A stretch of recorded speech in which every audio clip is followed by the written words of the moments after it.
আমার আল্লাহ বলবে যে আজরাইল রে, জীবনে কি তুমি পৃথিবীর মধ্যে যত রূহ বাইর করেছো, যাত্রা বাইর করেছো, জীবনে কি তুমি কোথাও কষ্ট পেয়েছো?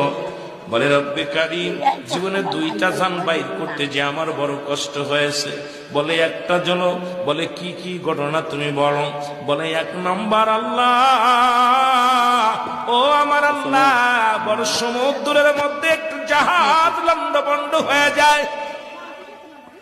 এই লন্ডভন্ড যখন হয়ে গেল, ও যুবক শুনে না, রব্বি কারীম, তখন ওই জাহাজের মধ্যে একজন প্রেগনেন্ট মহিলা ছিল, একটা সন্তান ছেলে সন্তান দুনিয়ার মধ্যে জন্মগ্রহণ করলো।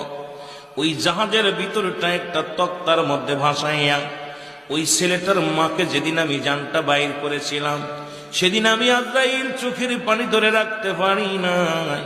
ওই শিশুটার মুখের দিকে তাকাইয়া আমার চোখের পানি সেদিন ধরে রাখতে পারি নাই। আল্লাহ, এই ভরা সমুদ্রের মধ্যে শিশুর কি অবস্থা হবে, তুমি রাখতে করলে একটা তক্তার উপরে রেখে দিলাম।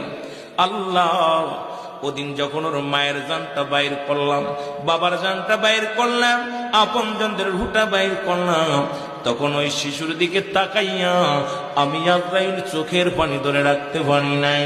আল্লাহ বলবে আজরাইলে তার পরের ঘটনা কও। বলে পরের ঘটনা, আল্লাহ সাদ্দাত জান্নাত বানাইলো দুনিয়ার মধ্যে, এত সুন্দর জান্নাত। এই জান্নাত আমার যাতে জানটা কবজ করতে না পারি, রূহ ধরতে না পারি। এ রব্বে কারীম,